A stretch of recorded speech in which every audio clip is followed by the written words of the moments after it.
Hello. Let's see. Let's give it a couple minutes for some people to log on here. In the meantime, I will say welcome to the Scaremaster podcast, coming to you live from the Welsh living room. Luscious Sir is the first one to log on. Hello. Is it me you're looking for? I want to say hello. Thank y'all. Thank y'all. Chris Bragg is on. Thank you, sir. Thank you, sir. Going to give it just a minute or two. We're going to get started. Some crazy stuff we're going to talk about tonight. Nothing too scary. Well, it kind of is to me. A couple tales. We've got some other stuff in store. We've got a lot of interviews lined up. We've got a lot of sites to visit. So we're in the process of doing those and posting them so that we'll have lots of content for you to view whenever you can. The going live is pretty much just a way to keep you guys interested in our page, to share some of the stories. It's going to be a lot of fun. Hey, Alec Yak, glad you are here. Jennifer, glad you are here. I'm going to rock this thing just a few minutes here. Sean, what's happening? So, a lot has been happening since our Wednesday night podcast. I've got a lot of inbox questions on my personal page about visiting this site or that site. Keep them coming because I'm writing down every one of them. I'm sending out requests to the owners of those buildings and things and seeing if we can get in there. Melanie, what's up? Melissa Jakeman, what's going on? Class of 91, go Knights. So, okay, we're going to go and get started. So, tonight I want to talk a little bit about some buildings downtown again, and then some little personal experiences that I had. So, when I first started with TMX, the building I was in was where it's the old Manger Hotel, which is right across from the SunTrust building. The Manger Hotel is like on the first floor. You got Jimmy John's on the corner, and you got BB&T right there. So we were on the second floor. We had kind of a personal elevator that would go from the first floor to us. However, you had to use your card, your security card, for it to open. It doesn't matter if you were inside or outside. And in the beginning, I was on one section, and then about a month later, they moved me over to this elevator. And every now and then that elevator door would open, but it wasn't supposed to because you were supposed to have the card reader to let you in and out. So after a few times of that, I had asked my boss, I was like, hey, what's going on with this? And of course, they all say the same thing. It's haunted, So I looked into it a little bit. Seems like a lot of people were saying that yes, that building is haunted. That's something I'm looking into. I know I used to stay till like 8 o'clock at night, and I'd be the only one in there. And that elevator would never open whenever you wanted it to, even with your card reader. So I had to take the other elevator or either take the stairs. But that was freaky. So my point being is then we moved across the street to the great big building right across. And then from there we moved over again through the Regions Bank building that used to be SS Morrison's and everything, but it's like Regions Bank. But we were down in the basement. Now, I did some reading up since our last message because everybody knows Gracie. I told you all the stories about Gracie, and I thought it was weird and a coincidence that I didn't notice until I went live at Bonaventure the other day that when I did the Easter egg things, I had no idea that she had died just a couple of days before Easter. So that may have something to do with it. I don't know. So everybody knows about Gracie and my stories that I've told about Gracie being down in the basement, down at the Regions Bank building. It was very, very spooky. So what I found out in doing some more research, so that because people were asking questions and I couldn't answer, is that there is a cellar down in there, which I know exactly what they're talking about. because it used to overflow with. We used to have to pump the septic tank down there all the time because they don't have actual plumbing in there. So we would have to pump the septic tank and things like that. But there was this long tunnel that ran through there, and I could barely fit. And sometimes you'd have to climb over certain things to get to where you wanted to go and whatnot. It's nasty, man. It was bad. So what I was reading was apparently that's where they used to keep old slaves down there chained up to the walls. Now, I did see on the side of the walls what looked like they used to house something heavy like rings or something. I don't know. But apparently that's where they kept a lot of them, and you could hear a lot of moans coming from down there. I thought it was always old pipes because, again, where my office was pretty much located when you went down into the cellar from the alleyway, you went down past where we were, down into that actual cellar. So, yeah, it's real creepy, man. But I want to tell you a story about a personal encounter that I had. So y'all know I was born in Savannah, but then we moved to Columbia, South Carolina when I was like 6 months old or something. My dad got a job with the railroad, and so my grandfather retired from the railroad. So they said you got to go to Columbia first for a few years, and then you can transfer it back. So the house we lived in Columbia, South Carolina, was haunted, like major haunted. It's over by where anybody from Columbia, any relatives there, I still got relatives that live there and some friends. The Hungry Fisherman is where we lived at, right around there. And I remember our landlords was these two old people, Mr. and Mrs. Snellgrow. And a funny story is, it's funny now, but I guess it wasn't then. I guess I hurt their feelings. But when I was a little kid, they would always leave us little gifts, like for Christmas and stuff. And they left two gifts at Christmas, and my sister opens hers up, and she got a baby doll. I opened mine up, and I got a Bible. And I was like, all I got was this book. Again, I was probably only 4 or 5, so I didn't really know any better. But looking back at it, it was kind of funny. Anyways, back to the house itself. So when you first walked into the house, there was the living room, and then to the right was the master bedroom. I think it was only a 2-bedroom house. It was real small, and an older house. But my dad worked the night shift, so he worked from like 11 at night to 7 in the morning. And it was pitch dark back then. I mean, it was so dark.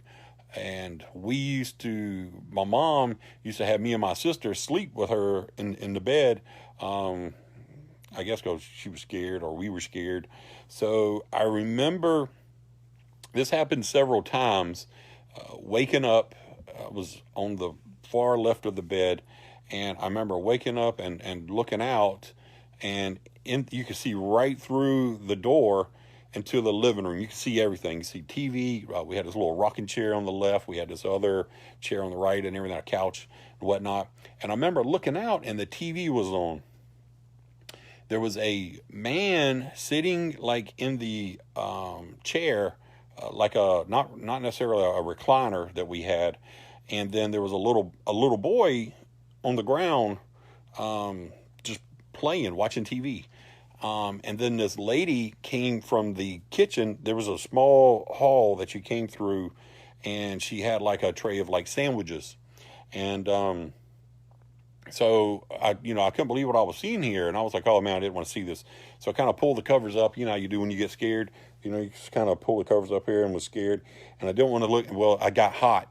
And so I was like, maybe I was just dreaming or something. So when I pulled them down, they were standing at the door, and they were just looking in at me.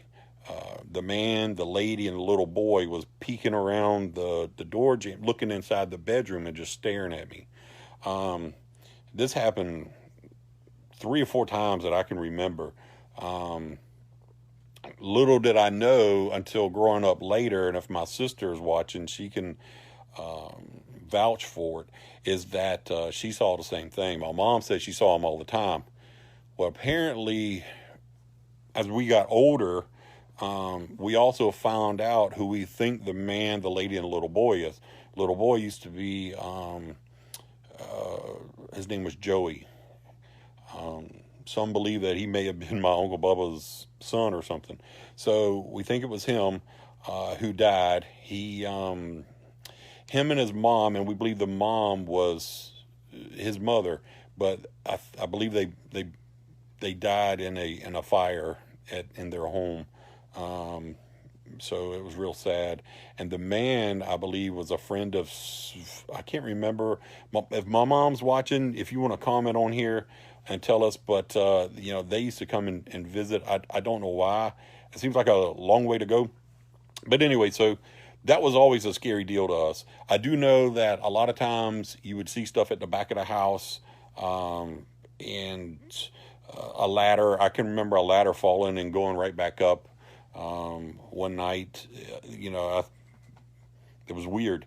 So some scary things happened there.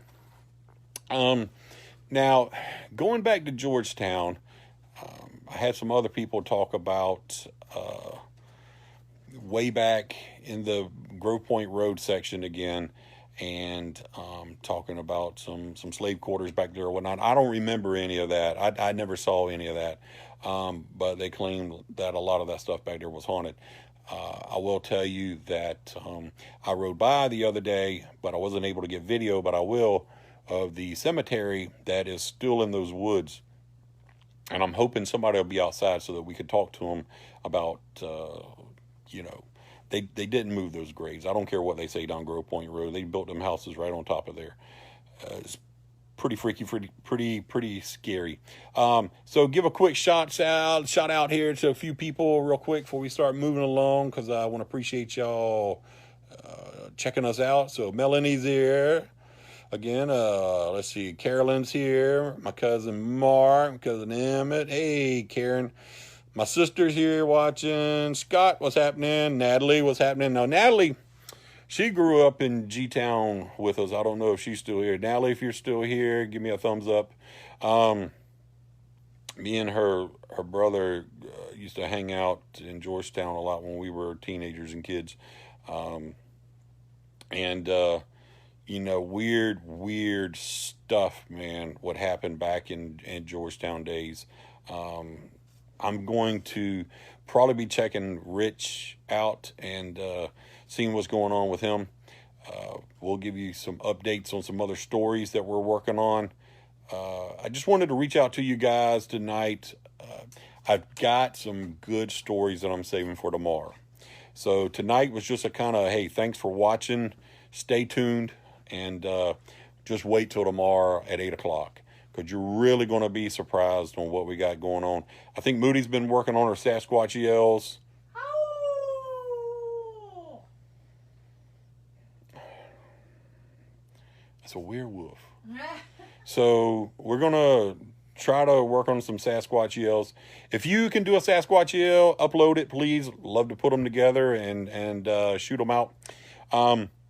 If you've got any type of ghost stories, personal, that happened to you, your family member, or anyone, let me know. So real quick, my grandpa and my grandma and I used to live over off of Apache and Mohawk on the corner over there. And we always called it the old house before they built the new house, right? So the old house that we would stay in, man, there was these woods behind there. It was so creepy. I know my Aunt Jackie and myself used to see this man that used to sit in a rocking chair in the living room of the old house, and he would be smoking, a pipe or something, and he would leave. And then, we didn't talk about this until years later. I was almost probably in my early 20s, and we talked about it. Never seen a picture of my great-great-grandpa, my great-great Knight. And I got into genealogy and I found a picture and I was like, oh man, that looks like I've seen that man before.